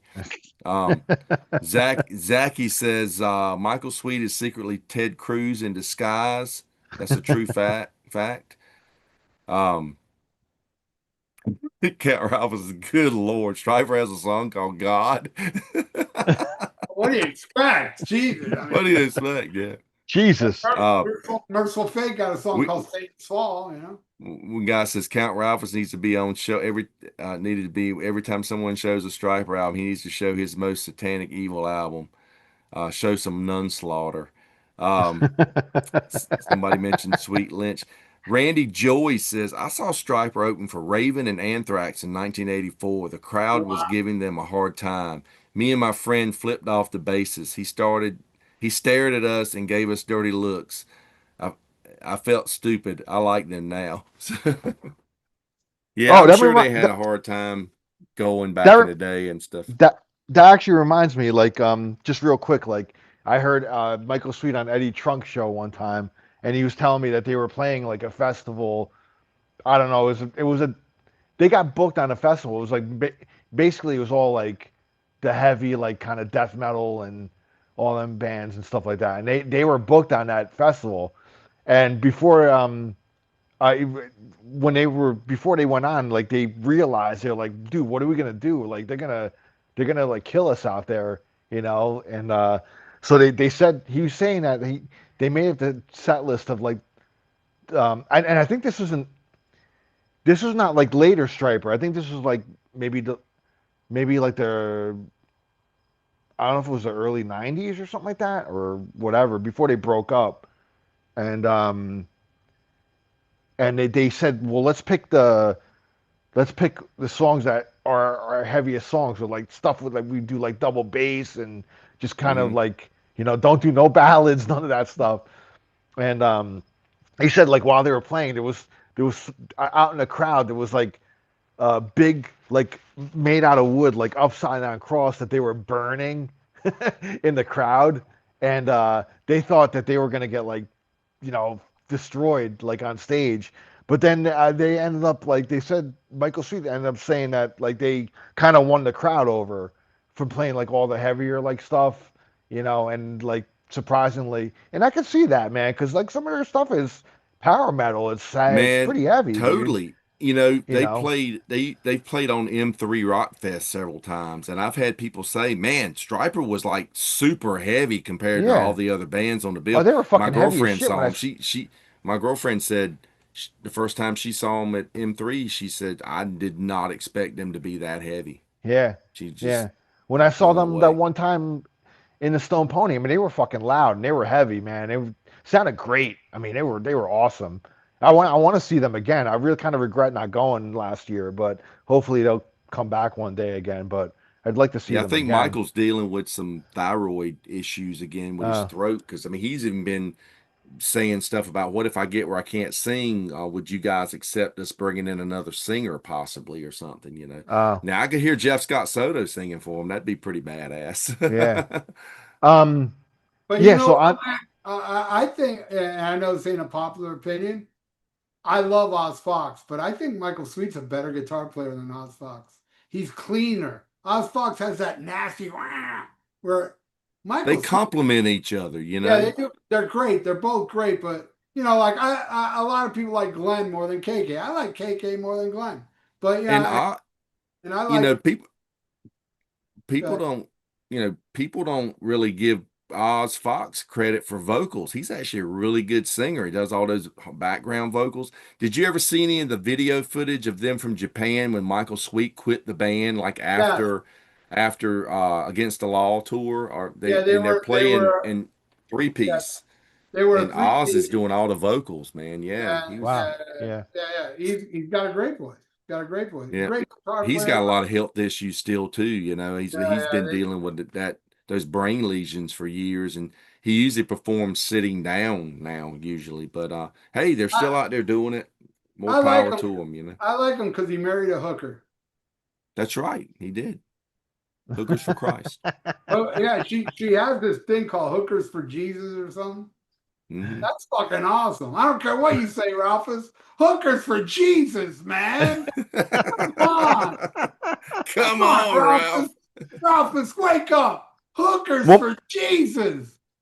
One more thing about when I saw them live. The cool thing was like, and I wish more bands did this. Like, you just went up to the merch table, and if you bought like anything from the merch table, they gave you a ticket, and then like after the concert was over, you get online, and to meet them, Yeah. and it's kind of like, I bought the CD, goddamn evil, and I was like, yeah, I'll meet him, and it was no posed pictures though. I could have I think I could have got a picture with Michael Sweet, but the three guys were Oz Fox, Michael, and Oz Fox, Robert, and Perry were sitting at a table, and Michael was he was standing up like next to the table, just kind of hanging out, and I got to talk to him for like a good minute. He was a really cool dude, so.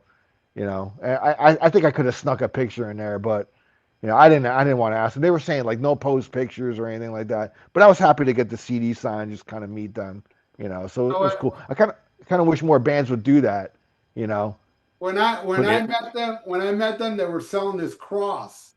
And if you bought the cross, which I did, because the cross was awesome. If you buy a cross, you get a blowjob from Oz Fox's wife.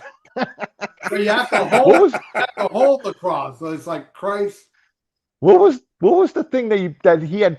What was the thing that he had posted with his wife that he screwed up he fucked up like one of the words or something? I forgot. Or something about anal or something. I don't know. Like I don't know. Instead of angel, he said anal or something like that. And I was like, oh no, fisting. That's it. That's it. Fisting. He wrote fist instead of first. Yeah.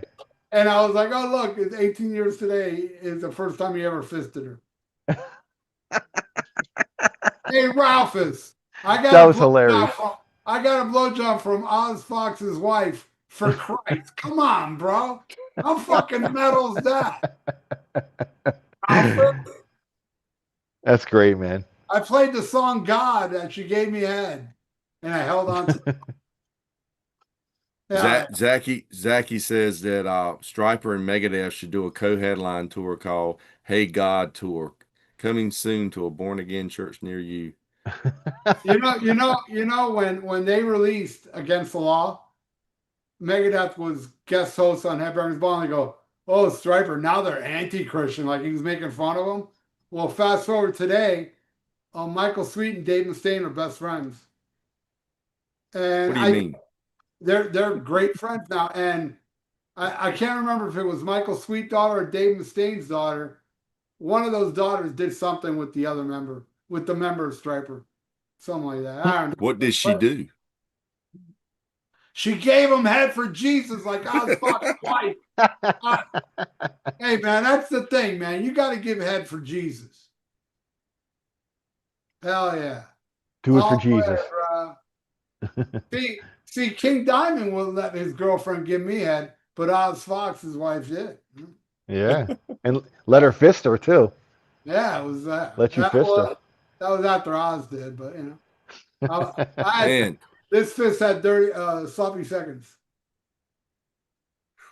But anyway, off the subject, man. Good. Every time I shut my eyes, I see the Kiss logo still flashing, and that's the whole purpose of it, man. That's the whole purpose of it. You'll remember. Oh yeah, man. That's the Iron Maiden of Christian rock. This is The good singer shit. sounds just like What Bruce is that? Dickinson, man. Who is that? Aaron Cross, Oh, This band Baron called Cross. Yeah. Bear Cross kick-ass Atomic band, Arena. man. Check out the song Cultic Regimes. Yeah, Fucking man. heavy, fast, killer stuff. This was also on Enigma Records. And Michael Sweet didn't have nice things to say about these guys. He wasn't really a fan of Baron Cross. Kind of felt Wow. like they were ripping him off. I don't think they sound like Stryper at all. But they No, have like, sound more like Maiden or something. yeah, but I mean, well, the guy's voice was so much like Bruce Dickinson. I liked Bride. There was a band called Bride, and that singer had a really wicked voice, almost kind of similar to he was kind of a cross between Sebastian Bach and Eric Wagner, you know. So speaking of Trouble, do you remember when everybody used to think Trouble was a Christian band? well, they did have Christian leanings. They did. They had Christian stuff, but the guitar player is Bruce Franklin is born again Christian, but they don't really, they don't push it. But they put the song, the lyrics and stuff, in all of the albums. But then all of a sudden, we just found out that they smoked pot for Christ, basically. Because it seems like by the time they got to the Deaf American record, it was all about pot. I smoked pot for Christ when Oz Fox's wife was giving me head. Count Ralph. You heard that, Count Ralphus? There's Is Count still with us? I think he left.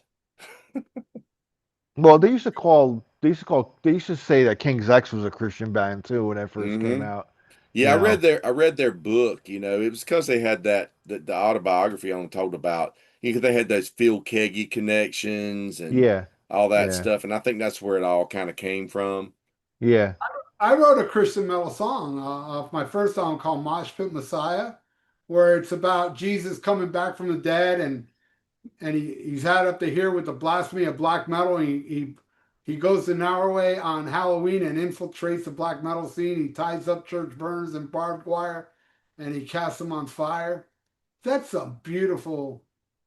My friend is very Christian, right? And he goes, "That's the only song I like from you, man, is that Mosh Pit Messiah. But I don't like that line where you said he'll die for your sins on the killing floor." He didn't like that line. But everything else of me tying up church burners with barbed wire and dousing them with gas and setting them on fire, he liked that. Boombox Guru says, "Do you guys know the band Sacrament?" Yeah, I had that I've first heard Sacrament tape. They were like thrash metal. I think they're back together, but whatever the name of that album was, I think that's what they're going by now. I don't know if they're not using the name Sacrament anymore, but it seems like I just read something about them the other day. Then that was that band Vengeance Rising, Yeah, and I have and them. then and the singer eventually like renounced his whole Christianity and went like Satanism or something. So it's crazy. He died, and he ended up dying. I think he died a year or two ago. Yeah, crazy. But yeah, it's tons of the. There were like some really good bands that just had the Christian ties. They were on the Christian labels and stuff like You could have that. called there's some lyrics by Black Sabbath. You could have called them a Christian Oh, band. absolutely. After You Forever, know. Yeah. you know, You know. Um. Savior That Machine. Someone mentions, yeah. that band Or Tourniquet, man. They did a cover of King's X song Dog Man. I don't know if you ever heard that or not, but that's a good cover. Um. Living Sacrifice, Count Ralph said. That's the band I was thinking that I think they've changed their name, maybe. I don't know. It's one of them that said had to change their name. I remember Mortification. They were from like Australia. And they were Yeah. pretty heavy band. Cool. Yeah. Saint. There's one called Saint. They had an Oh, I album love called Saint. I got a bunch of Saint albums. that what's it called? Sooner or Later, the album. Yeah. They got I had one or two records by them at one I'll tell you point. I my think I got some favorite. CDs by them. I got a bunch of Saint albums, but my favorite. All right, here they are. Let me see. I got all these Saint albums. But Yeah, Sooner or Later. Yeah, that's the one. Yeah. this one's my favorite. It's called The Calf. This is an awesome band. The Holy Soldier. guitarist Matt Smith is on my Facebook, and he sent me all these Saint albums. and asked me to do a review, and I ended up loving it. These guys are pretty kick-ass. Deliverance. They were thrash. I remember Yeah, them. pretty cool. Yeah. They got a song here. They've got a song called Chip Beef that is a takeoff of the end of Mandatory Suicide. It's just a da da da da da da da, and the guy's reading the ingredients to make chip beef, like the way Tom Araya recites that poem at the end. It's pretty funny. That's funny. Yeah, yeah. Well, Lots of guys, stuff. it's been fun. Yeah, man. We've Till been next on. week. Maybe Count will be back with us next week. Hopefully, we'll think of Yeah. something. I was thinking of ACDC. Count says it ain't Angel a Christian band? No, Angel's not a Christian rock band. No. They just wore white suits. Night Ranger is because they sang Sister Christian. Anyway. Yeah. No, Ralph, man, appreciate you having me on, brother. Thank you, man. Yeah, man. Yeah, and Thank I you, guys. appreciate Glad you could not, join us. I appreciate you not inviting me on the Beatles episode. It wasn't my. I'm sorry, man. It was Andy's. All It was right, I'm Andy's not show. I'm not blaming you at all. I'm just fucking with you.